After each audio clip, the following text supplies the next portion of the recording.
Welcome to United Shades of Gray, Conversations of Race in America on WSGW. Now, here is your host, Kareem Bowen. Good evening, good morning, good afternoon. Whichever time you're going to catch this broadcast, we certainly welcome you to another edition of United Shades of Gray, Conversations of Race in America. Today, we're going to talk about the racial context and the messaging, the policies of the Trump administration may be sending, in my opinion. All right. So we always have an opinion. Everyone's got one, like other things in the world.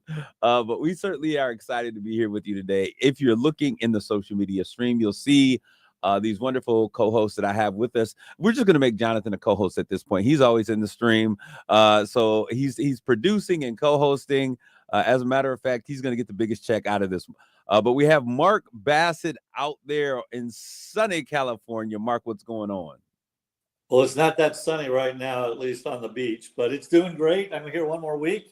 I head back next Saturday, start driving back next Saturday.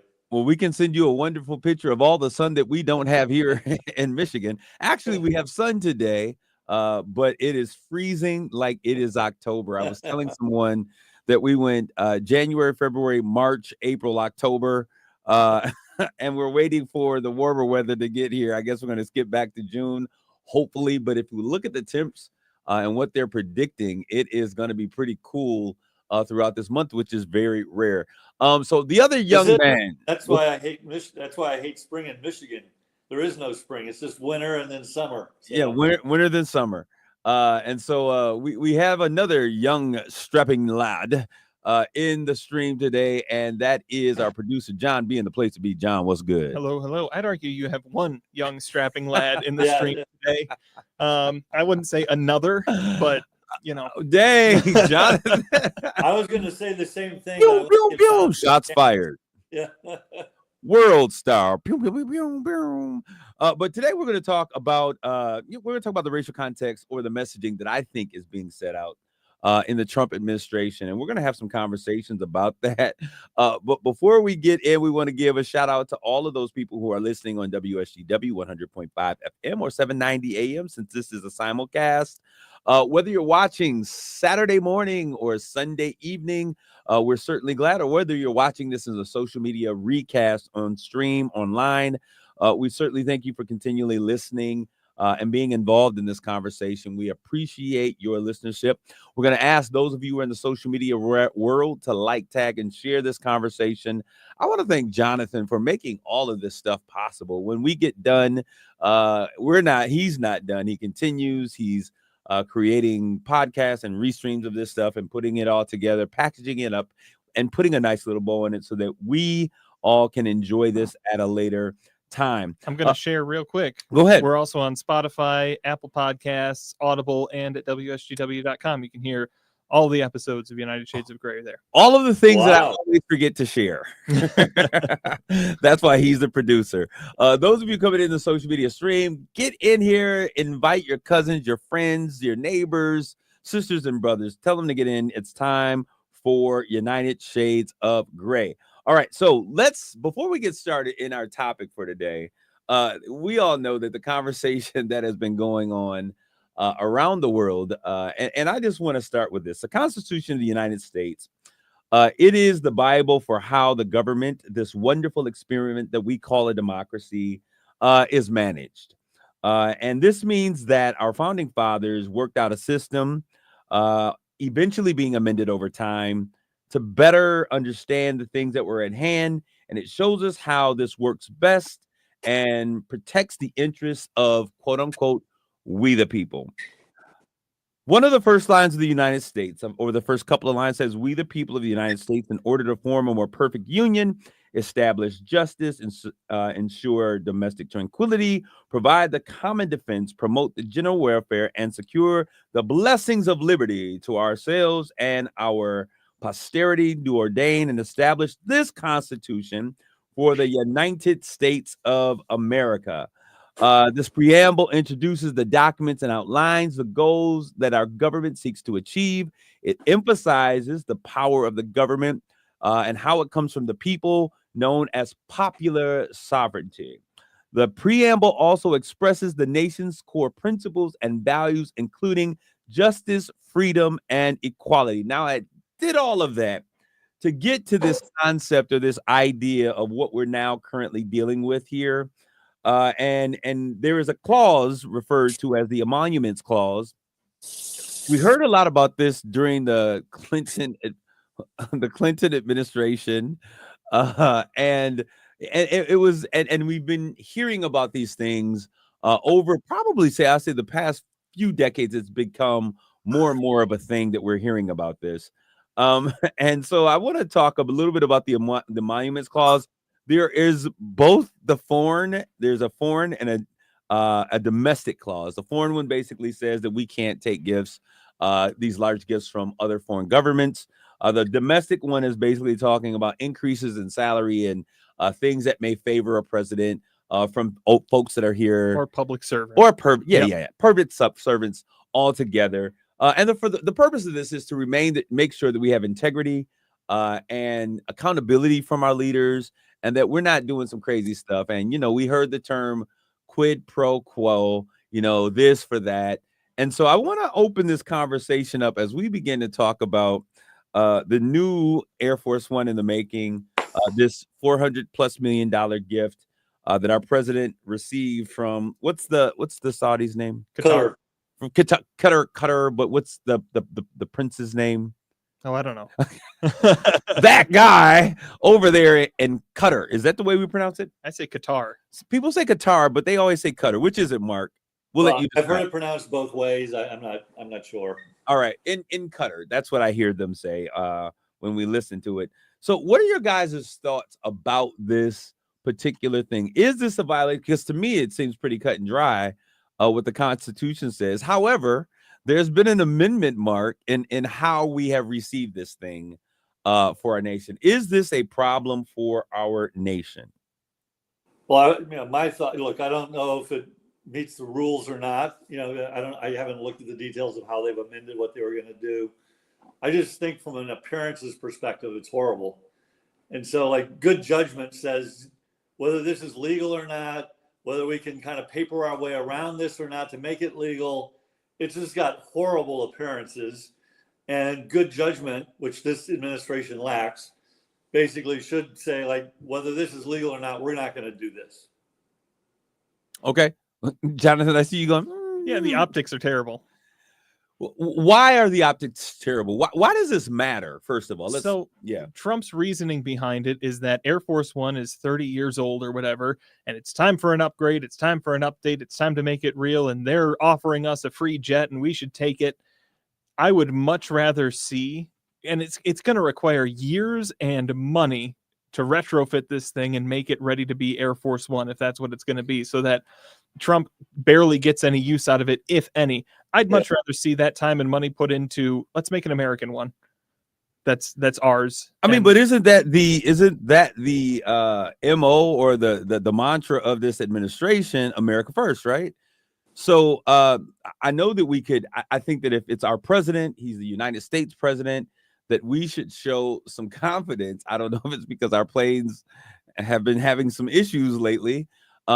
But I think that in terms of the idea of solidarity and standing together and putting America first, that it would make a lot of sense that if our president is going to fly, that he fly on a plane that is made by America for America. Mark, it was made by an American. It's a Boeing. So ultimately it's an American. Technically. I think ultimately, again, Jonathan points to a great one to retrofit it.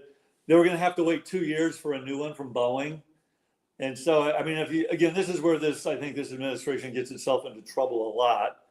There's a lot of misleading statements that once you start to dig into them, go like, none of this actually adds up or makes sense. And you could have just gotten a new jet in 2 years. Now you're going to take this one. Let's say it doesn't take 2 years. Let's say it takes a year to retrofit, whatever. It's just another bad decision in the long line of what I think are really bad decisions. And it is all optics. It's just a way to stay in the news cycle, to tick people off. It doesn't actually affect anything, which is super obnoxious. Well, I disagree with that. I think that because you were talking about optics, and I have in our show, we're going to talk a little about the importance of narratives, Yeah. and what they say. And I say that, and we're going to get to this conversation, but let's bring it in now. When we look at what the South African president, we saw the whole image, and the news was putting it all over the place. More round of tariffs to come in to dilute that story. But we saw the South African president in the United States Oval Office having meeting with President Trump. And in their exchange, which that whole exchange has a lot to be desired when we talk about apartheid, and we talk about what's happening, quote unquote, with the farmers in the country, and genocide, those conversations. But what that South African president said was so telling in terms of how other leaders see this.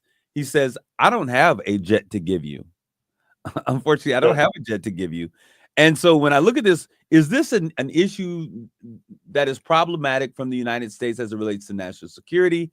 Is this an issue where you think other governments would say, okay, the presidency is for sale? Mark, I mean, no, I don't generally think.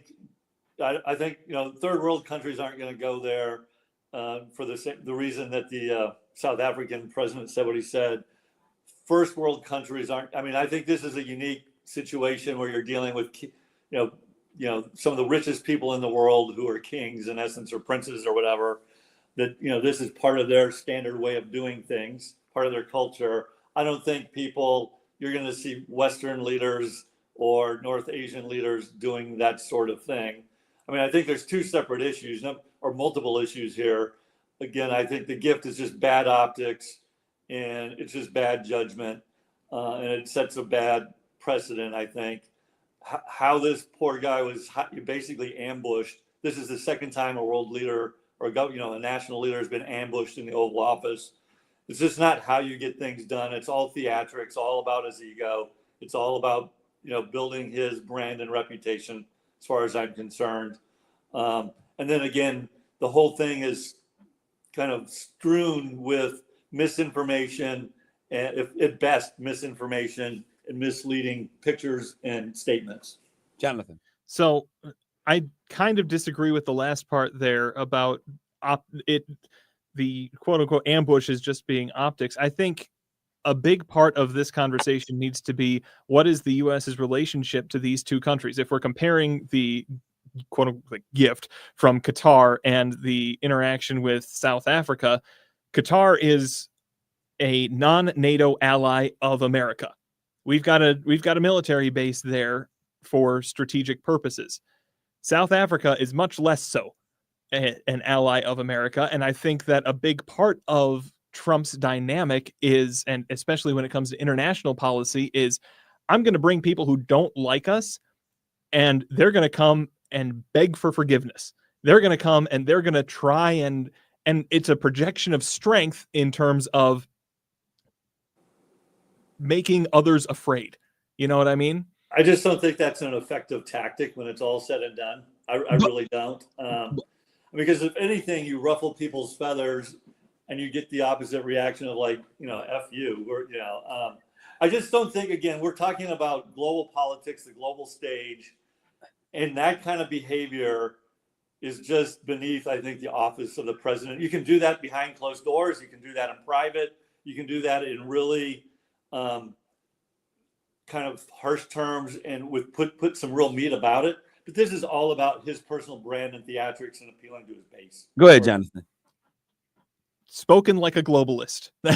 I don't mean to be offensive and accusatory there, but that's kind of the thought is, no, America is not the world.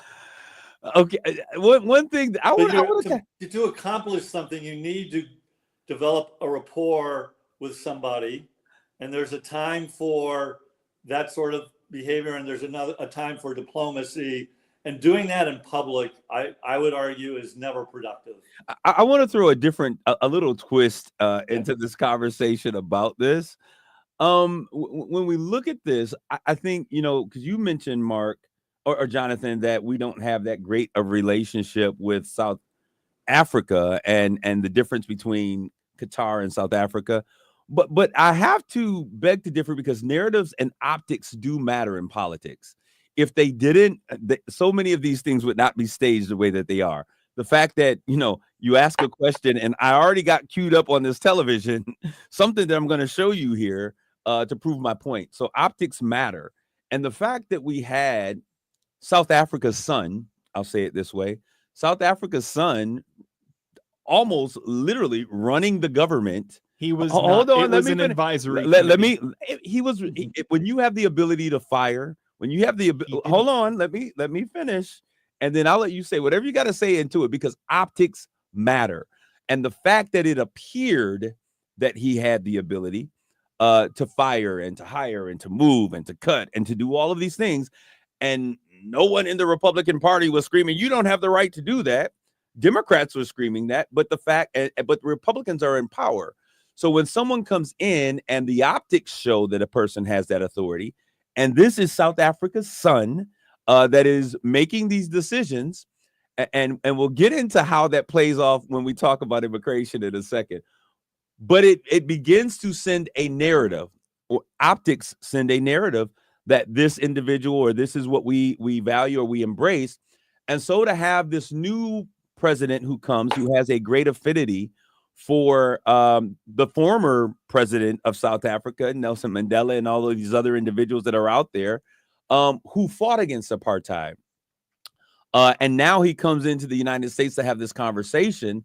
He comes to the United States not only with the understanding that this president is for hire or for sale, this office is for sale, but he also comes with the understanding of someone who was in this nation as a Dutch Boer or whatever they were in South Africa, in terms of Musk and his family benefiting from the apartheid system. Now having this control in the United States, he comes to the United States having seen these optics in play. Does it change how he, as a president, you think maybe might feel coming into the White House to have these conversations? Yes. Okay.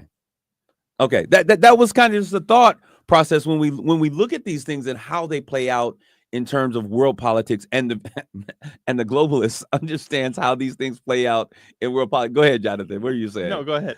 No, I just wondering, do these things, we say that they don't matter and they don't have a function, but do they have is this narrative or these optics really giving a greater message to how the world may see politics in the United States?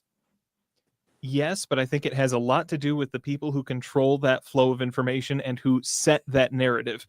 You're saying, especially when it related to Elon Musk, like you were saying just now, Republicans weren't raising hell and screaming and crying because they knew the extent of his actual power was in an advisory role. Now, people did what he said because Trump said do what he says, but or you be primary. But Musk did not have that power. And that's just semantics, though. I mean, yes, they put a layer between them, but okay. People could have said no anywhere along that line. Jonathan, honestly, when we have this conversation, we have to look.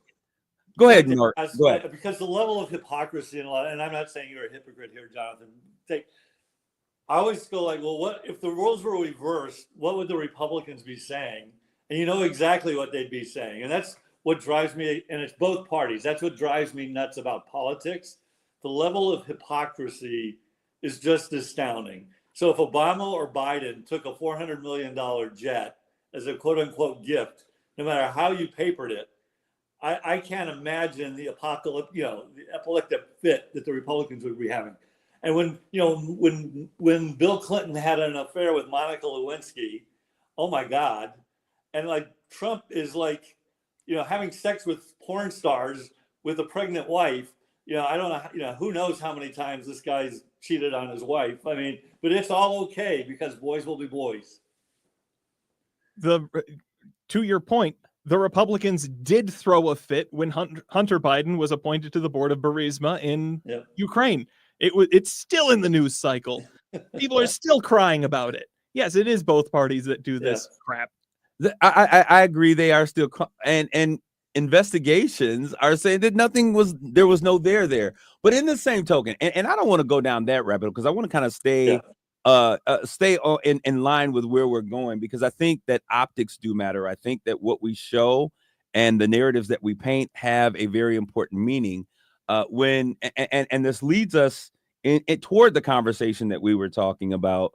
As we talk about, and we're going to pull this forward, as we talk about the issues and the messaging and the policies that are happening under this administration, there is a real, as I see it, as an African-American man, and I want to bring this conversation to two of my brothers here who we've had these great conversations. There is a real racial context that exists that is being drawn, and to me, it is blaringly cloud. It's red, it's scarlet red. It's being painted in. But I'm curious as to what your thoughts are, Jonathan, as an independent who kind of like leans conservative, which I would say that in many instances I mirror that, and Mark, who is who is a Republican of the former Republican Party. I'm a never Trumper.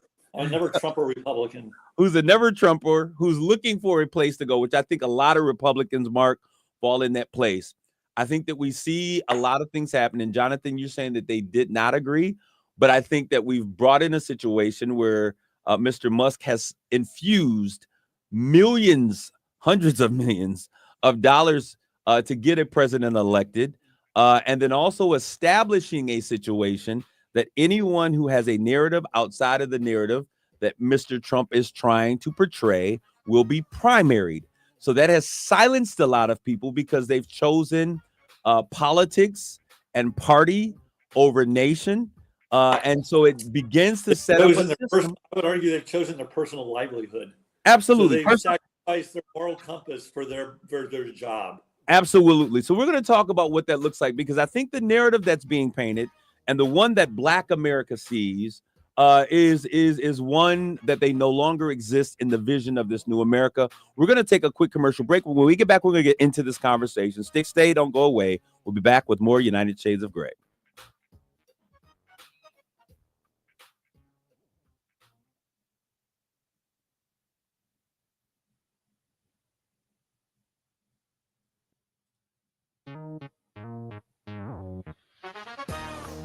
You're listening to United Shades of Gray on WSGW. This is Kareem. We're back with more United Shades of Gray, conversations of race in America. And we're in the heat of the moment with this conversation on racial context and the messaging, the policies of the Trump administration. I am of the persuasion that what we're seeing and the things that are being addressed or attacked, either through conversations, through optics, through positioning, as well as these executive orders, have a strong racial context. It was initially an undertone, but now I think it's more pervasive from my perspective. And I'm having this conversation with my colleagues to see where we are. We've talked about the president of South Africa coming in and how he may have been able to function, or the thoughts that he may have had. And I think we came to an understanding that some of these things do play a matter. Are they going to affect maybe how people see things? Absolutely. But I want to get into this idea or the concept of how we see these things playing out racially. And I want to put this narrative out there, and then we can kind of push back from it from whatever angle, because I want to talk about the definition of when we talk about the assault on DEI, and we talk about, DEI, affirmative action, all of these different things. They are all pretty much the same. They come from the same place, right? And the purpose of these were to talk about the ineptity, the inadequacies, or the things that were not equal as it relates to pay, promotion, and representation, as it relates to work, community, all of the things in which we talk about inclusion. So when we look at this particular administration, based upon some of the executive orders and the verbiage of this administration, inclusivity is not the priority, nor is it a concern. In my opinion, it's just the opposite. Inclusivity is the enemy to this administration. First of all, let me say that, and then I would love to hear some feedback from you all as it relates to just that particular statement. Let me, and there's dead silence. Go ahead, Mark. Yeah, well, I was going to say, I was thinking ahead to where you were going with the South African and kind of accepting that the immigrants and kind of weaving it all together. Let me start by saying, like, on both of those fronts, number one, I'm a believer in, a controlled border. We have borders that shouldn't be totally Absolutely. open, and we have legal ways of getting into this country. And I'm a believer in enforcing those and trying to manage that as properly as. I'm also a believer, I think Kareem, in I'm a believer in meritocracy, but I'm a believer in giving everyone a fair chance. And I believe certain people, and I'll use the term, I won't use the white privilege, but I do think people have privileges that based on how they were raised. Mark, why would you use that term? Use it, Mark. Come on. I don't love it, but let's not get sidetracked. That certain people have advantages that others don't. And so I believe we definitely did need affirmative action and DEI initiatives. But I do think in a number of places, and I've seen it myself, where it's gone too far, and it's not about, well, let's make sure everyone has a fair chance so we have a diverse workforce, and it becomes kind of a trump card for giving people opportunities that may or may not deserve it. And so I've actually seen that. And so I think there is a balance that needed to start to come in. Having said all that, I don't see how you can, again, and I'm not going to judge the motives of the people making these decisions. But from my perspective, the optics, kind of back to optics again, it's hard not to draw a conclusion that there is a definite bias against, racial minorities and women based on, and there's a long list of things, all these initiatives, removing links to, pages that are explicit about women or blacks or Hispanics. And I think, it's hard not to do a double take on this whole South African thing, how they're being welcomed and flown in. I'm not gonna argue, is there genocide going on there or not? But the stance that's going on there versus other places in general, I think it's hard not to jump to a conclusion whether that conclusion is fair or not. Okay. Were you going to say something, Jonathan? I would disagree that I would agree that inclusivity is not a priority nor a concern for this administration. I would disagree that it is the enemy and they're outright going out to assault it, as you put it. I think that it is one of those. It's not needed necessarily. Like a lot of the things inclusivity is not needed. A lot of the things that have put in place by the federal government to prop up inclusivity that maybe once were needed, maybe aren't anymore. I think they are in the crosshairs when it comes to government cutbacks, as a lot of them involve social services and things. And I think that is being represented in a biased media, which I will say, many who control the flow of information do have a bias against the current administration. I think that is being presented in a light that is Trump is going to war against black people and immigrants and women. Okay. Well, I thank you. And so my opinion on this is there a biased media? Am I biased? Absolutely. I'm biased to this administration. I'll say that 1000%. I am a part of the media because I see that the assaults that are taking place are against my people. And historically, we're seeing about 4 decades of work that has been done through civil rights, the civil rights movement, and legislation that was pushed by civil rights to make it easy. Now, both of you guys said some things that I need to call to the carpet. Mark, you used the term. Let me just make sure that I get this right. You used the term that it's gone too far, and so and Jonathan, you use that certain things are no longer necessary. And so I have to ask the question: what is going too far as it relates to the fight for inclusivity and equality in our nation? And what do you mean when you say that, Jonathan, that it's no longer needed? I need to define what those things mean, because for me, I'll give you. Go ahead. Thanks for giving me a chance to kind of expound further to make sure people understand where I'm coming from. Absolutely. I'm just not a believer in quotas, and I've seen quotas put in place still today. And as a result, people who clearly, if you ask the majority of people, would say clearly are less qualified than someone else, are being given opportunities for the sake of and I'm going to use women. Hey, we need more women at these levels. And so we're going to give these women a chance, whether they necessarily deserve it or not. I have an issue with, Mark, to be honest, Mark, I just want to say to the women that are out there, Mark said that, not me, but go ahead, Mark. I'm messing with you. I mean, again, but it's another thing around quotas. Like, we need to have this percentage of women, and pick any minority, quote unquote, minority in the workforce. Okay. Okay, I'll choose, any minority. Yeah. When you start setting quotas and taking really bold, dramatic actions to hit a quota very quickly, and I've still seen that, then I think you run into issues where people are given jobs they could be ready in 5 years, but they're not ready today. I think the other thing is around, like, we're going to have so many contracts from companies that have this look like this way.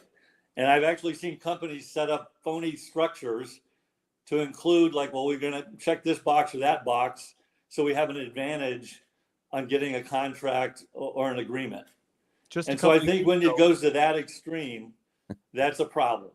All right, go ahead, Jonathan. Just a couple of years ago, right here in this region, there was a business up in Standish that got called to task because they had checked off a couple boxes that didn't apply to their business, and it got in trouble. And it's that kind of thing that I'm saying it's no longer necessary. Federal incentives for being of a certain race, a certain gender, when it comes to business, when it comes to education, when it comes to hiring practices, that's the kind of thing I'm saying is no longer necessary. And Mark frames it as quotas.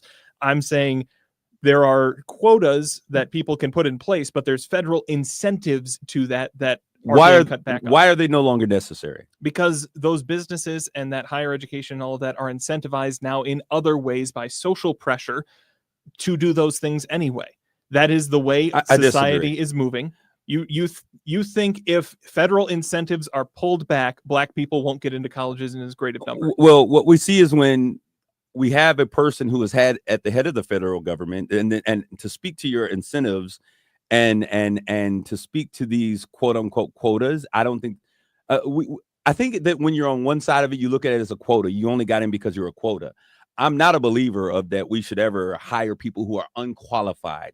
And I think the problem that white America struggles with in this conversation is that we often think that I am more qualified than that black or that Latino or that woman, or that woman that you hired. And it's a very white supremacist viewpoint.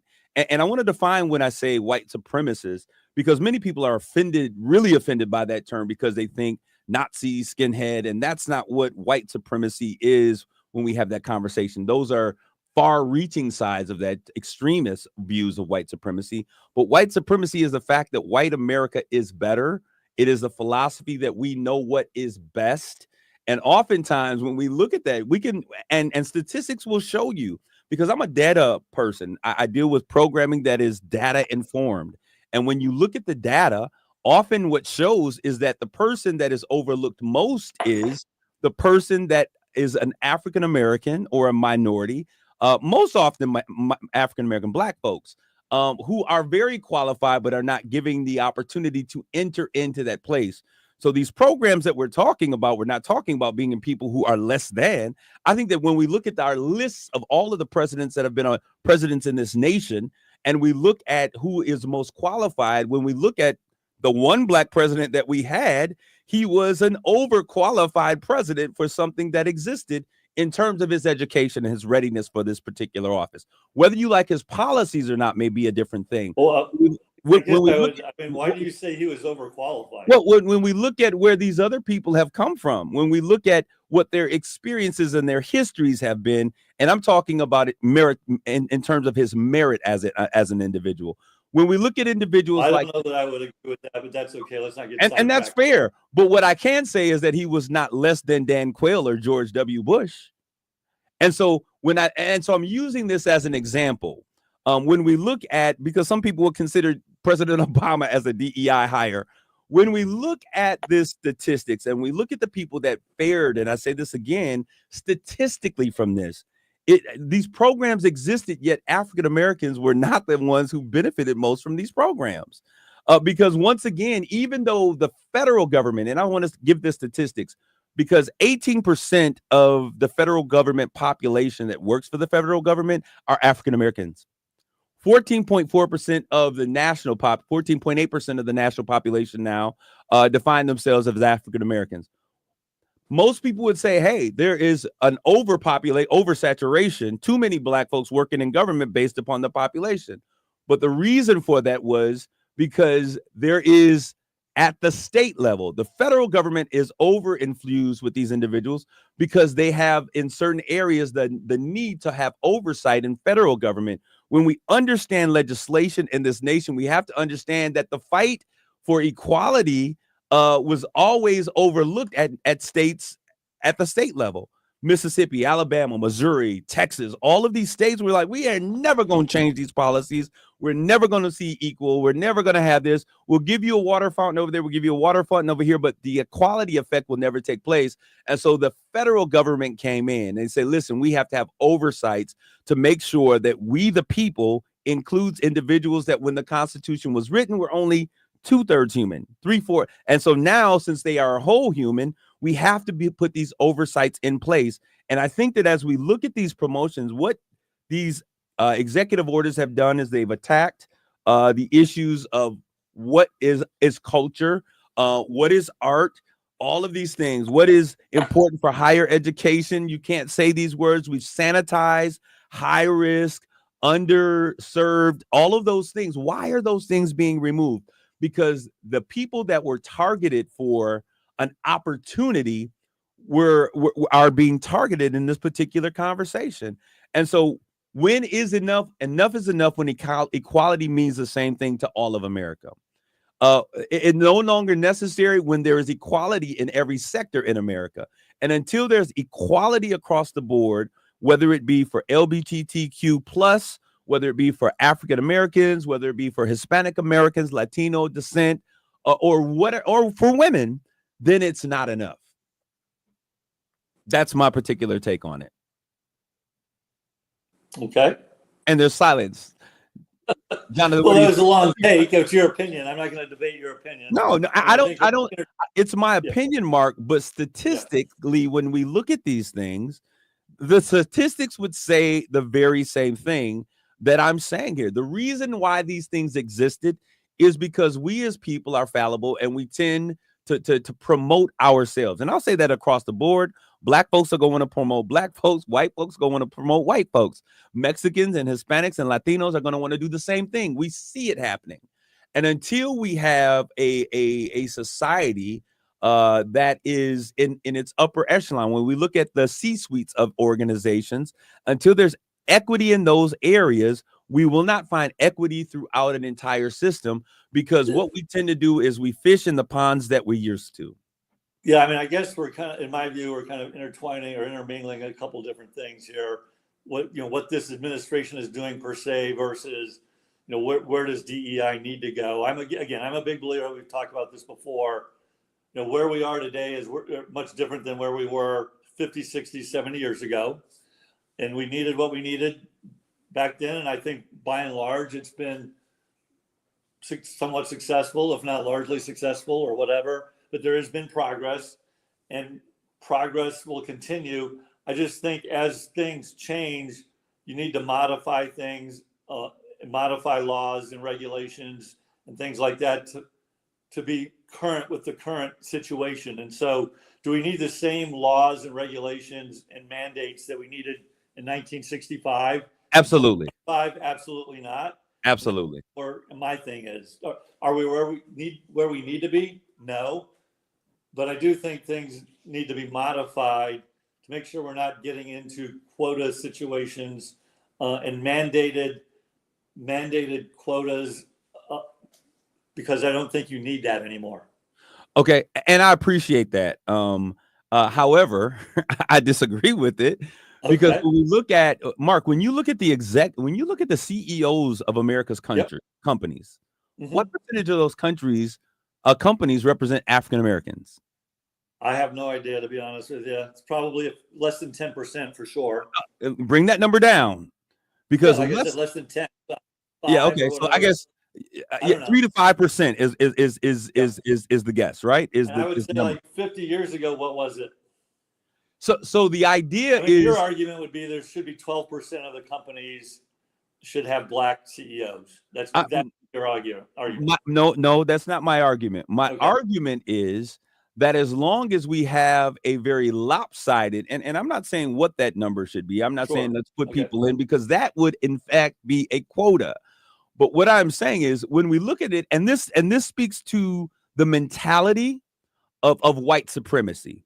And this is what I'm saying, because we have a government that touts meritocracy, yet hires more Fox News reporters than any other administration to come in and run government. But let's not confuse this administration with the bigger, broader DEI argument. But Mark, this is the problem, right? Because what we have seen with this administration is that it has stirred the hornet's nest, and it has shown, at least for me, for folks who are in underrepresented or minority communities, it has shown an ideology which Black America has known for years, has always existed, that white America has given the understanding. And when I say white America, I'm not talking about all white folks. I'm talking about a larger portion of white America than what most white people would really stomach to say. It has shown an understanding and a philosophical difference in terms of how America is and what America should be about. Even down, and we're going to get to this, Mark, I'm going to bring this full circle back to where you were talking about, even to the point of what is truly an American. And we have always, the 14th Amendment has said that, gave us birthright citizenship, right? If you were born on America's soil, you were American. Because there's many Americans who are touting to be Americans whose parents didn't live in America, weren't born in America, but they were immigrants just like the ones that we are currently having an issue with. And I believe in secure borders. But what I also think is that we have to begin to be careful, because if we can say that you were born in America and you're no longer America, and then what does that say for other folks whose citizenship is written in by an amendment? And so as I look at what we're dealing here with this nation, Mark, I'm looking at how we're playing with things that have been practices and understood how we have operated for a long time that are now being under attack. I 100% agree. And as I said at the very beginning of my thing, I'm not going to judge the motives of the people in power right now, but it's hard. If I were you, it's hard not to come to the conclusions that you've come to. And again, it just, if nothing else, from an optics perspective. So, Jonathan, I'm going to give you a minute to say what you got to say, and I'll close out from here. This time goes by so fast. I think I'm on the same page as Mark for the majority of this. When it comes to the 14th Amendment, I know this is kind of at the end of the show rundown that you've put here. I do think it's important to say, the 14th Amendment is important. It should stay in place. There's a process by which amendments can be repealed, and it is my belief that any member of Congress that votes for the repealing of the 14th Amendment deserves to be primary, deserves to no longer have their place in government. But when it comes to your comment about the fact, the idea that white America, this ideology is more pervasive than white America would choose to believe. Yeah. I think it is. I think there's probably truth to that. I think there's also truth that it's probably less prevalent than Black America would choose to believe. I think the truth is somewhere in the middle there. Okay, I think that's great to be somewhere in the middle as a non-Black man who's never walked a day in my shoes, who doesn't experience those things. As a non-white man who's never walked a day in my shoes. But what I'm saying is that as the popular culture, your freedoms have never been in question. And so as a minority, I say, let's listen and learn in this moment. This is a teachable moment, that what white America has seen for a long time came to an explosive head, and we saw that through George Floyd. White America would have never believed that those things existed if it were not for the captive audience of a video camera. I want to thank you guys for continually tuning in. We've got to go, but we'll see you next week right here, same time, same bat channel. God bless you all. Grace and peace.